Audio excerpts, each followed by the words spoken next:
Hello guys. Hello everyone. जल्दी से live आ जाइए। क्लास स्टार्ट करते हैं फिर। I hello think guys.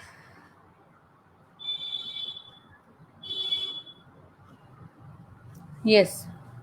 Hello everyone, welcome to Exam Success Mantra. Myself Sonali Bhardwaj.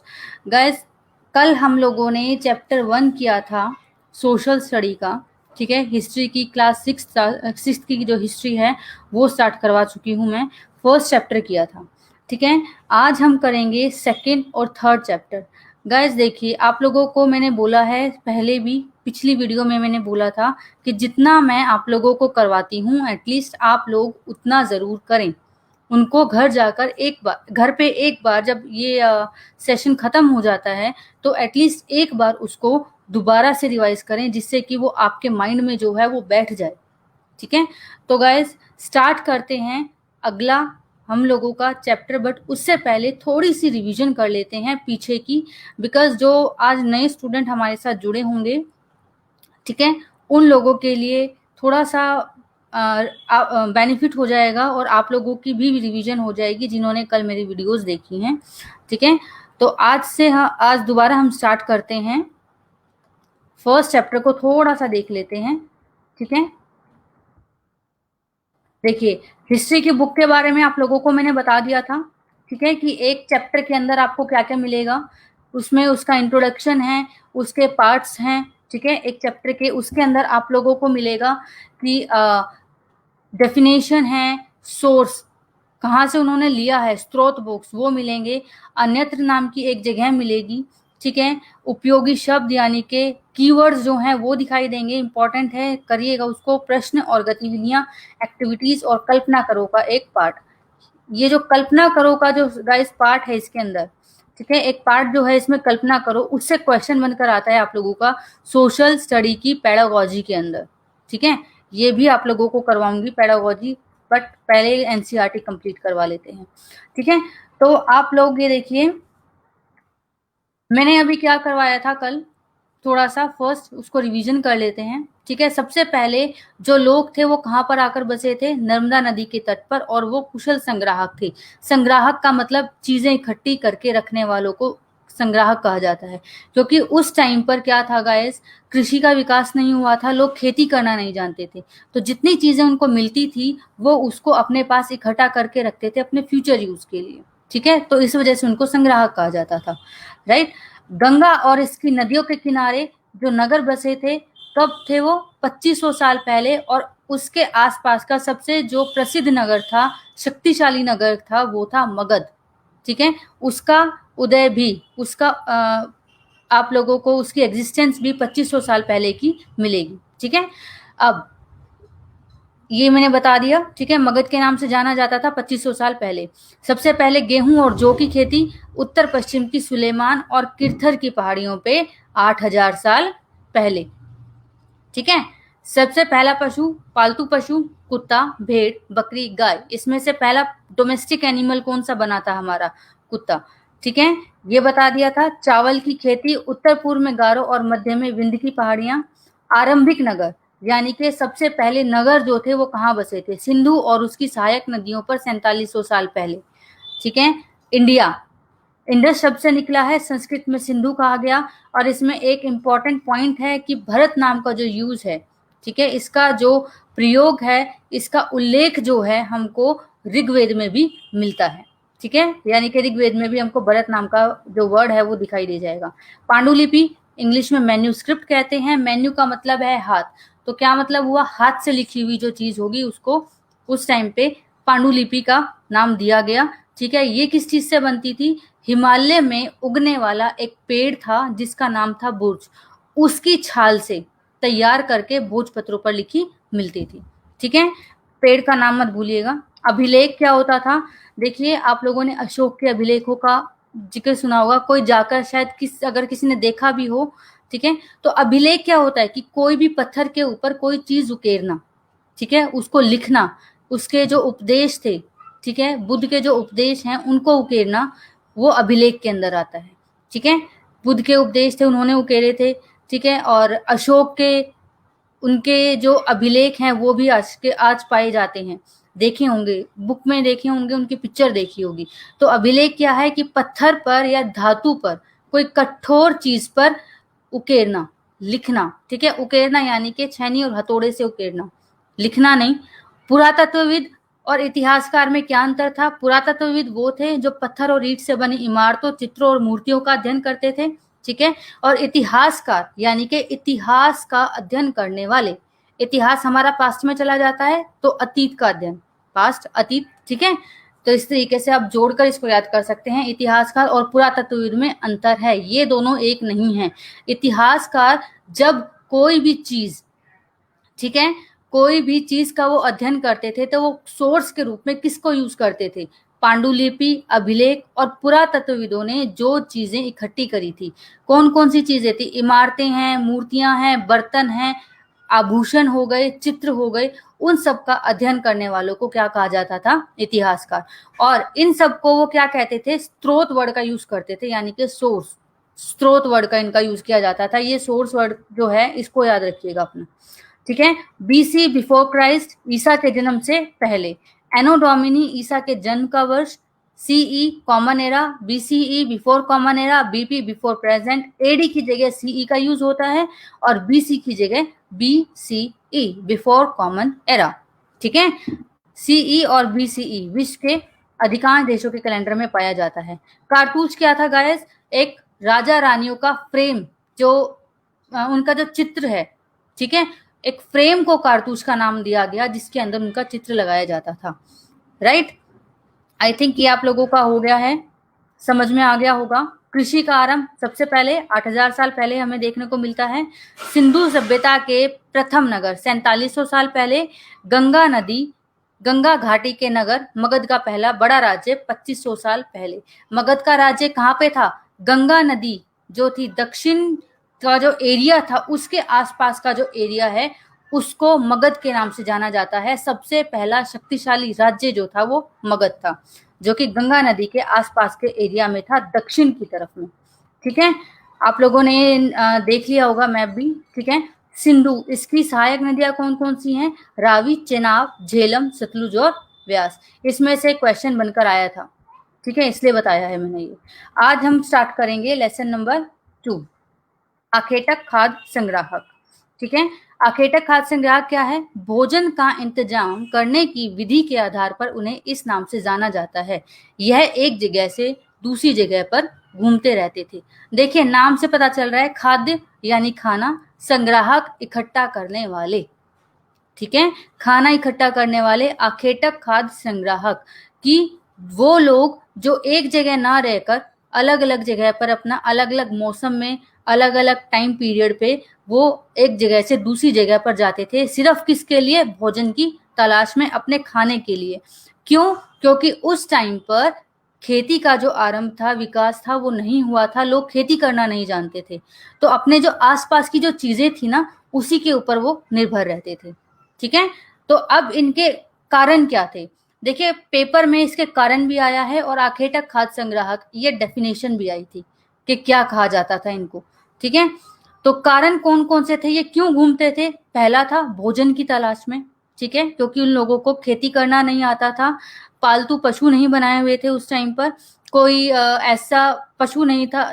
पालतू पशु का मतलब है कि उनको गाय, भैंस, भेड़, बकरी पालना नहीं आता था जिनसे वो दूध, ऊन, मांस वगैरह वो ले सकें, ठीक है। तो उनको पहला कारण था भोजन की तलाश में। दूसरा था अपने शिकार के लिए, या फिर हिरण और मवेशी अपना चारा ढूंढने के लिए एक दूसरी जगह पर जाते थे, इसलिए जानवरों का शिकार करने वाले भी एक से दूसरी जगह पर जाते थे, ठीक है। क्योंकि उस टाइम पर खेती नहीं थी, लोग जानवरों का शिकार करते थे, तो जहां जहां जानवर जाते थे उनके पीछे पीछे भी वो उनके शिकार के लिए जाते थे, ठीक है। नेक्स्ट था पेड़ पौधे, फल फूल अलग अलग मौसम में आते थे, इसलिए उनकी तलाश में एक स्थान से दूसरे स्थान पर जाना पड़ता था, ठीक है। कि पेड़ पौधे हैं, हर अब आप देखते हो जैसे कि आज भी आप लोग देखते हो, हर जो फ्रूट है, ज्यादातर जो फ्रूट है वो अलग अलग मौसम में आते हैं। गर्मियों में आम आ गया, सर्दियों में आप लोगों को संतरे मिल जाएंगे, ठीक है। तो अलग अलग मौसम के अकॉर्डिंग उनको अपनी जगह बदलनी पड़ती थी, क्योंकि जब मौसम अलग होता था तो वहां का जो आसपास का जो रहन सहन है, वहां के जो फल फ्रूट थे, जो वहां की सब्जियां थी, तो वो अलग अलग मौसम में अलग अलग जगह पर उगती थी, जिस वजह से उनको एक जगह से दूसरी जगह पर जाना पड़ता था खाने के लिए। ठीक है। नेक्स्ट है सूखे मौसम में पानी की तलाश में, या फिर तब जब बहुत ज्यादा गर्मी होती थी और आसपास का जो एरिया था वो बंजर हो जाए, पानी नहीं मिले, तो पानी की तलाश में उनको जाना पड़ता था। ठीक है। तो ये थे इसके कारण। एक बार और देख लेते हैं। आखेटक खाद्य संग्राहक, खाद्य यानी कि खाना, संग्राहक इकट्ठा करने वाले। तो वो लोग जो एक जगह से दूसरी जगह पर घूमते थे अपना खाना इकट्ठा करने के लिए, उनको आखेटक खाद्य संग्राहक कहा जाता था। ठीक है। कारण क्या था? पहला, भोजन की तलाश में। दूसरा, अपने शिकार के लिए। ठीक है। तीसरा था, अलग अलग मौसम में अलग अलग चीजें आती थी, पेड़ पौधे, फल फूल जो वो खाते थे, कंद मूल अलग अलग मौसम में उगते थे, जिस वजह से उन्हें अपना जो रहने का जो जगह थी वो बदलनी पड़ती थी। उनको ढूंढने के लिए अलग अलग जगह जाते थे वो उनके लिए। ठीक है। और लास्ट है पानी की तलाश में, सूखे मौसम में पानी की तलाश में। ठीक है। आई थिंक इतना पता चल गया। गुटिका, ये क्वेश्चन आया था छोटा सा कि गुटिका क्या है। गुटिका प्राकृतिक पत्थर। ठीक है। नेपाल में माउंट एवरेस्ट को सागर माथा कहा जाता है, ये भी बनकर आया हुआ है क्वेश्चन। देखिए गाइस, जब 5 चैप्टर आप लोगों के क्लियर हो जाएंगे ना, तब मैं कोशिश करूंगी कि जितने भी 5 चैप्टर में से जितने भी अभी तक के क्वेश्चन बने हैं, उन 5 चैप्टर के सभी क्वेश्चन लास्ट ईयर के पेपर में से निकाल के मैं आप लोगों के सामने लाऊं। ठीक है। जिससे आप लोगों की उनकी रिवीजन हो जाएगी।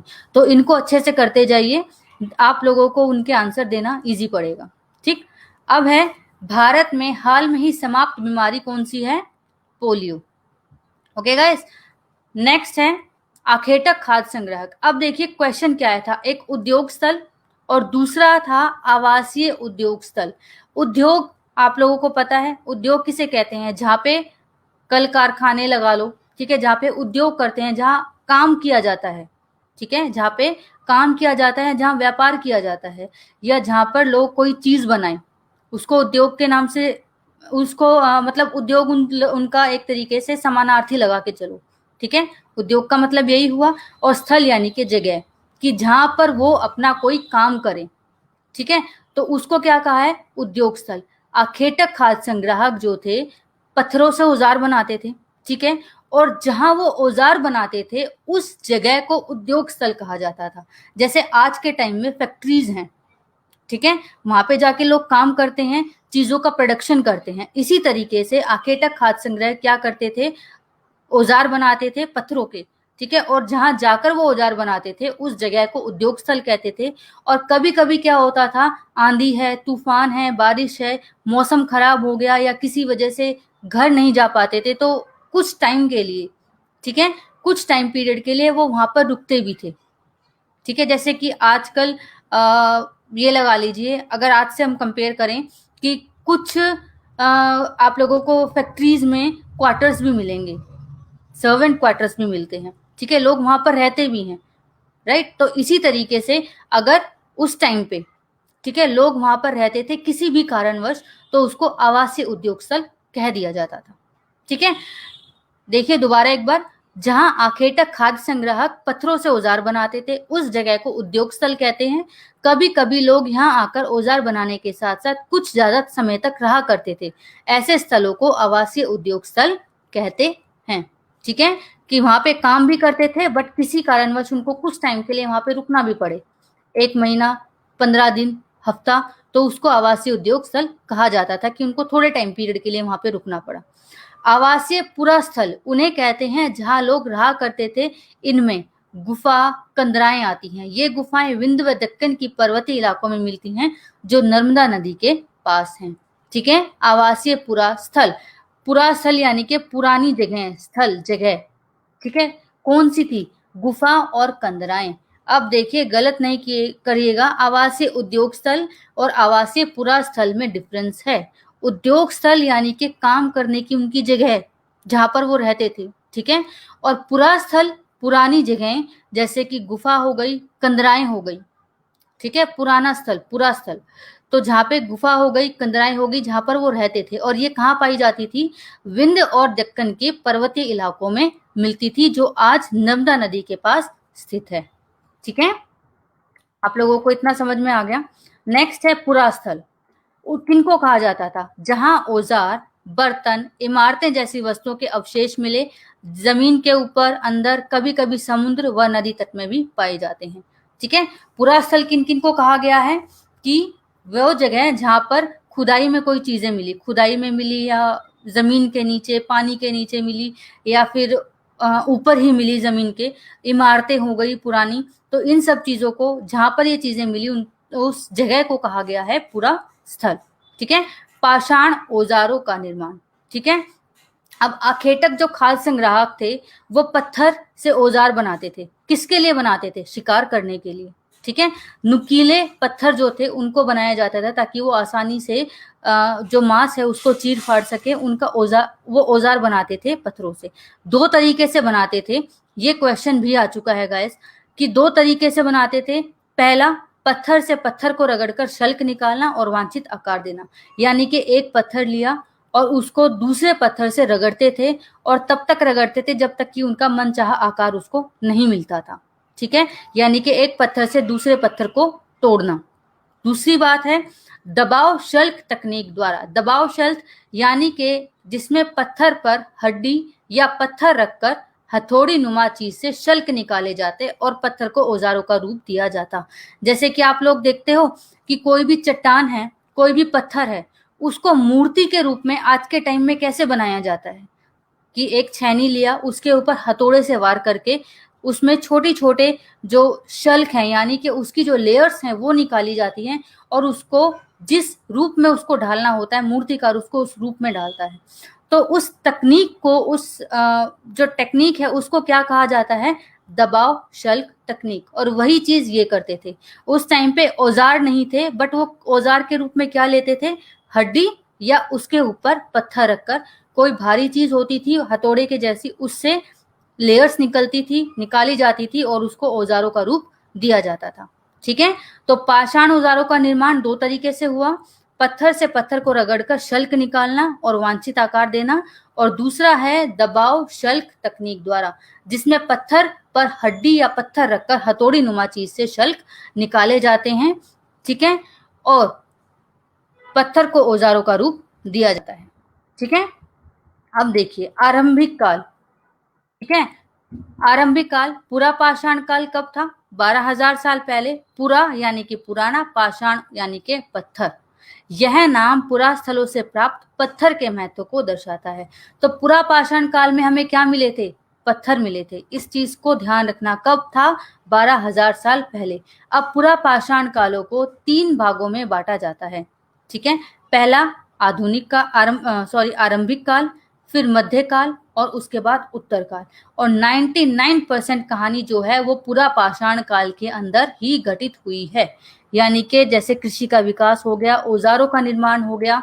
ठीक है, ये सारी चीजें जो थी, फसलें जो हैं उगाई लोगों ने, डोमेस्टिक एनिमल्स यानी कि पालतू पशु जो हैं वो पाले।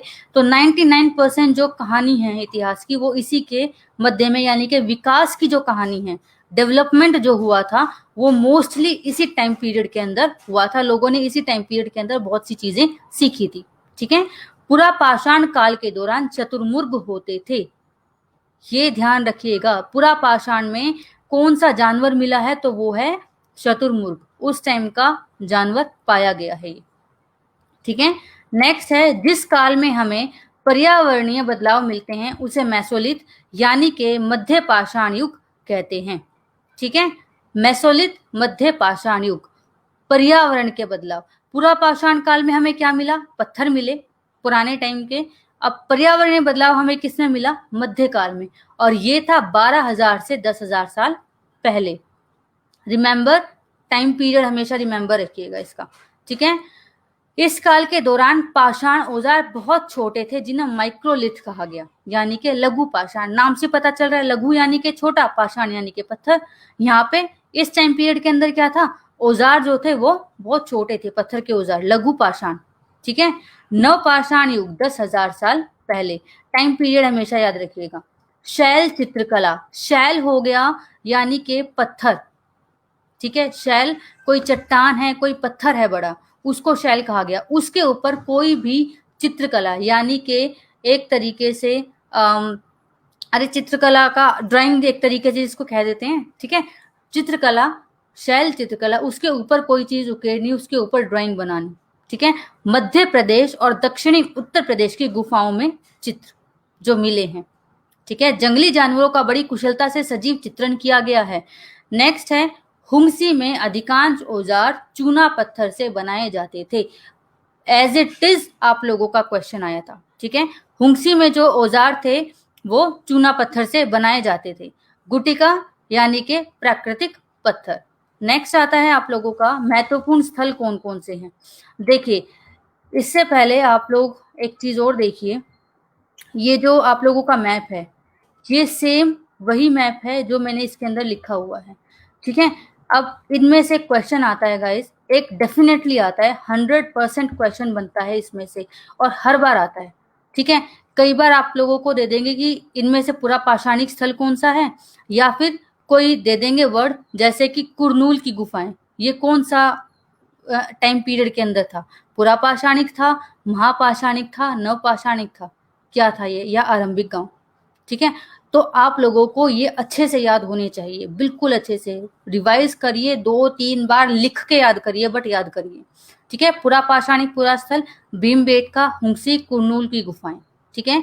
नेक्स्ट आता है महापाषाणिक पुरा स्थल ब्रह्मगिरी और आदि चन्नू। थर्ड, नवपाषाणिक पुरा स्थल दाऊजी हेडिंग, मेहरगढ़, बुरझोंग, कोहड़ीवड़ा, महागढ़ा, हल्लूर। अजीब नाम है बट नाम याद करने पड़ेंगे। आप अगर इंग्लिश मीडियम का कोई स्टूडेंट इसको देख रहा है तो गाइज आप लोगों को इंग्लिश में भी यही नाम मिलेंगे, इंग्लिश की कोई इनकी अलग ट्रांसलेशन नहीं मिलेगी, ठीक है, अलग ट्रांसलेशन नहीं है इसकी। नेक्स्ट है आरंभिक गांव, इनाम गांव, ठीक है। आधुनिक नगर कोलकाता और मुंबई, ठीक है, ये आप लोगों को करने हैं।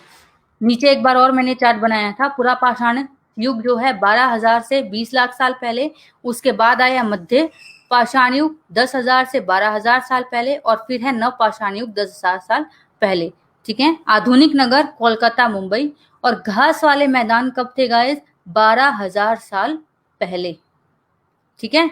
इतना आई थिंक आप लोगों को समझ में आ गया है। सेकंड जो चैप्टर है इसका, ठीक है, इसको अच्छे से देखिए, दोबारा से देख लीजिएगा, थोड़ा सा रिवीजन कर लेते हैं। आखेटक खाद्य संग्रह, नाम से पता चल गया, खाद्य यानी कि खाना, संग्रह जो कि खाना इकट्ठा करने वाले हैं।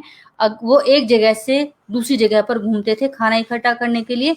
कारण क्या था, भोजन के लिए, ठीक है, जानवरों के लिए, इनके शिकार करने के लिए, ठीक है। अलग अलग टाइम पीरियड पे जो फल फूल हैं, कंदमूल जो वो खाते थे वो आते थे, तो उनके लिए। और फोर्थ पॉइंट है पानी की तलाश में, ठीक है। एक इसके अंदर आता है गुटिका, प्राकृतिक पत्थर हो गया, ठीक है। उद्योग स्थल किसे कहा गया था, उद्योग स्थल गाइस वो थे जहां पर लोग जाकर कोई काम करते थे, यानी कि उद्योग, कोई काम किया जाता था, उसको उद्योग स्थल कहा जाता था। और कभी कभी वहां पे जो आखेटक खाद्य संग्रह थे वो काम करने के साथ साथ वहां रहते भी थे, तो उनको आवासीय उद्योग स्थल कहा गया था, ठीक है, इतना पता चला। उसके बाद आया आवासीय पुरास्थल। पुरास्थल यानी कि पुरानी जगह, पुरानी जगह में क्या आता है, गुफाएं आती है, कंदराएं आती हैं, ठीक है, इसको इस तरीके से याद कर लीजिए आप।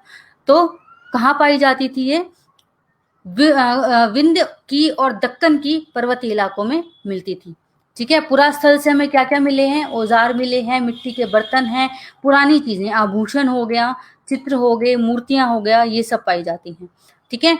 और जो पत्थर है, जो औजार उन्होंने बनाए थे वो 2 तरीकों से बनाए थे, एक पत्थर को पत्थर से रगड़कर, दूसरा दबाव शल्क तकनीक से, ठीक है। जैसे आज के टाइम में एक मूर्तिकार कोई भी पत्थर को उकेर कर उसमें से मूर्ति निकालता है एक तरीके से, ठीक है, दबाव देकर शल्क निकालता है, उसकी लेयर्स निकाल के उसको मूर्ति में कन्वर्ट करता है, तो वही चीज उस टाइम पर उन्होंने यूज की थी, ठीक है। और पूरा पाषाण काल देखते हैं 12,000 साल पहले, ठीक है, ये हो गया आप लोगों का। 99% कहानी जो है वो पूरा पाषाण काल में हुई थी। कहानी का मतलब है विकास, डेवलपमेंट, नई जो चीजें आई थी, लोगों ने नई चीजें अपनानी शुरू करी थी, 99% कहानी इसी के दौरान हुई थी। ठीक है, इसके अंदर हमें पूरा पाषाण में शत्रुमुर्ग देखने को मिलते हैं।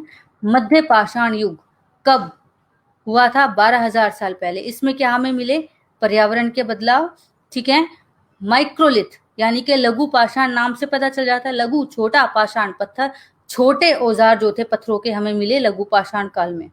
ठीक है, शैल चित्रकला आप लोगों को पता है। ठीक है, गुटिका बता दिया, प्राकृतिक पत्थर, इसको जरूर करना, मैं दोबारा बोलूंगी आप लोगों को, इनको मत छोड़ना, जैसे भी याद करना पड़े करो, क्योंकि डेफिनेटली एक क्वेश्चन 100% आता है और आएगा इस बार भी।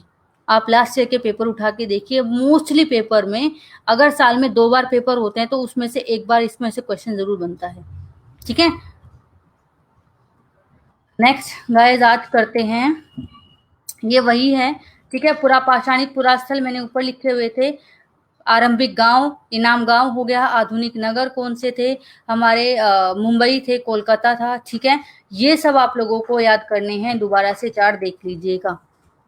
नेक्स्ट आता है पार्ट 3। ठीक है, थर्ड।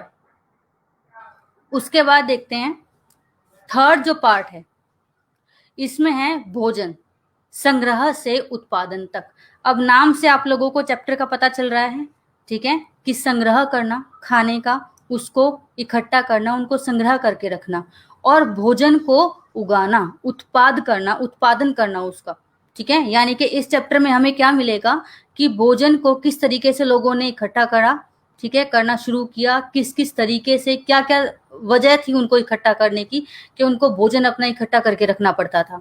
ठीक है, और किस तरीके से उन्होंने उत्पाद किया, यानी कि उन्होंने उन जो खाना है उन्होंने उगाना सीखा, सब्जियां उगानी सीखी। ठीक है, अब देखिए, ये क्वेश्चन मैंने फर्स्ट चैप्टर में भी बताया है। सबसे पहला पालतू जानवर कुत्ता, ठीक है, पहला है। उसके बाद आए थे भेड़ और बकरी। ठीक है, नेक्स्ट है बसने की प्रक्रिया, यानी कि लोगों द्वारा पौधे उगाने और जानवरों की देखभाल करने को बसने की प्रक्रिया का नाम दिया गया। अभी हम लोगों ने पढ़ा था अखेटक खाद्य संग्रह के बारे में। जो लोग एक जगह पर टिककर नहीं रहते थे, एक उनको बसना नहीं आता था, क्यों? उनके खुद के कारण थे, उनको खेती करना नहीं आता था।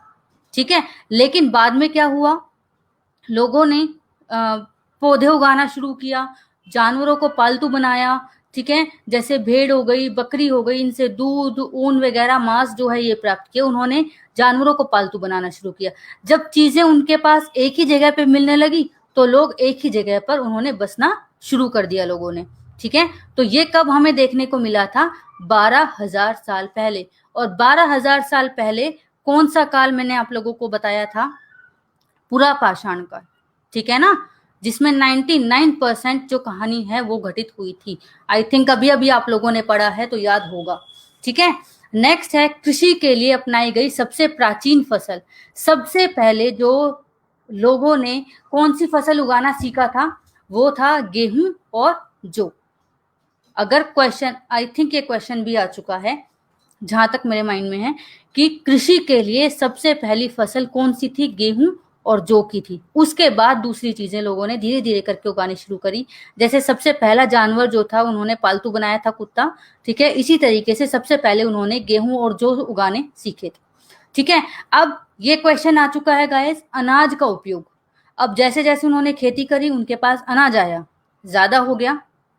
ठीक है, तो अब उन्होंने अनाज को किस तरीके से यूज में लाना शुरू किया? देखिए, बीज के रूप में, खाद्य के रूप में, उपहार के रूप में, और भंडारण। भंडारण यानी कि स्टोर करके रखा उसको। ठीक है, बीज, उसका बीज बनाया ताकि वो दोबारा से उसको यूज कर सके, उससे खेती, उनसे दोबारा से अनाज प्राप्त कर सके। ठीक है, खाद्य यानी कि अपने काम में लिया, अपने खाने में लिया। उपहार के रूप में दिया उसको। ठीक है, एज अ गिफ्ट उसको अगर कहीं जाते थे तो वो उपहार के रूप में लेके जाते थे कोई भी चीज। ठीक है, तो और लास्ट है भंडारण के रूप में, कि अपने फ्यूचर यूज के लिए, बारिश है, सर्दी है, कोई आपदा है उस टाइम पे आती है, तो उन्होंने कुछ सामान को भंडार भी करके रखा था। अनाज को एज ए स्टोरेज के रूप में भी उन्होंने यूज किया है। ठीक है, आई थिंक इतना पता चल गया है। कोई प्रॉब्लम हो तो बता दीजिए। ठीक है, नेक्स्ट है चलते फिरते खाद्य भंडार। चलते फिरते खाद्य भंडार किसे कहेंगे? हम कहेंगे जानवर को। खाद्य यानी कि खाना, भंडार यानी कि जिससे हमें खाना मिले, जानवर चलते फिरते, उनसे हमें दूध मिलता है, ऊन मिलता है, ठीक है, वो लोग मांस प्राप्त करते थे उनसे, तो वो उनको चलते फिरते खाद्य भंडार कहते थे, जानवरों को जिसको वो पालते थे, ठीक है। भोजन के भंडारण का तरीका, एक उनका तरीका क्या था भोजन को एक तरीके से स्टोर करने का? पशु पालना, ठीक है, एक वो भी तरीका था कि जो भंडार तो करके रखते थे, लेकिन एक और तरीका वो अपनाते थे कि पशु पालते थे, एक तरीके से वो उनको स्टोर करके रखते थे अपने खाने को, उसको खाने के रूप में यूज करते थे पशुओं को, ठीक है। नेक्स्ट आता है, देखिए बुर्जहोम, रिपीटेडली क्वेश्चन है, काफी बार आप लोगों को पेपर में मिलेगा ये। लास्ट ईयर के जिसने भी अभी तक आप लोगों ने आई थिंक एनसीईआरटी काफी स्टूडेंट ने कर भी ली होगी, क्वेश्चन पेपर पे आ चुके होंगे, ठीक है। कुछ स्टूडेंट्स ने अगर नहीं किया है कोई बात नहीं, अभी डेट आई नहीं है, आप लोगों के पास टाइम है, ठीक है। देखिए बुर्जहोम, वर्तमान कश्मीर, बुर्जहोम आज के प्रेजेंट कश्मीर के अंदर पाया जाता है, ठीक है। आज का जो प्रेजेंट कश्मीर है वहां पर बुर्जहोम वहां पर बुर्जहोम देखने को मिला, ठीक है। क्या था? लोग गड्ढे के नीचे घर बनाकर रहते थे, ठीक है, यानी कि अंडरग्राउंड घर, जिसको अंडरग्राउंड हाउस यानी कि कोई कमरा हो गया, कोई घर बनाना, लेकिन गड्ढा बनाकर नीचे, अंडरग्राउंड जिसको कह देते हैं हम। आज भी देखते हैं लोग जमीन के नीचे बनाते हैं और जमीन के ऊपर, दोनों जगह वो करते हैं, ठीक है। उन्हें गर्तवास भी कहा जाता था। बुर्जहोम को क्या कहा जाता था? गर्तवास भी कहा जाता था। और क्या था? गर्त यानी कि गड्ढा, वास यानी कि रहने की जगह, ठीक है, नाम से पता चल रहा है। देखिए कुछ चीजें ऐसी हैं जो हमको पढ़कर समझ में आती है, बट आप लोगों को वो समझनी है। मैं स्टार्टिंग से कह रही हूं, जब आप लोग सीटेट का पेपर दें तो आप लोग क्वेश्चन को समझकर अटेम्प्ट करें, आंसर अपने आप निकलेगा तुम्हारा, ठीक है। गर्तवास, गर्त गड्ढा, वास रहने की जगह, यानी कि वो जगह जहां पर वो गड्ढा बनाकर रहते थे, गड्ढे के नीचे रहते थे, ठीक है, अपनी घर बनाते थे, गड्ढा खोदकर उसके नीचे रहते थे वो। तो वो बुर्जहोम आज का कहाँ पर पाया, आजकल कौन सा जगह है वो? कश्मीर, ठीक है। जनजाति किसे कहा गया? कृषक और पशुपालक समूह को जनजाति का नाम दिया गया।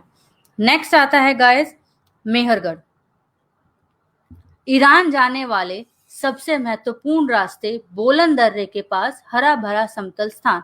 मेहरगढ़ में आस्था है कि मृत्यु के बाद भी जीवन होता है, इसलिए उन्होंने कब्रों में मृतकों के साथ कुछ जरूरी व आवश्यकता की चीजें भी रखी हैं।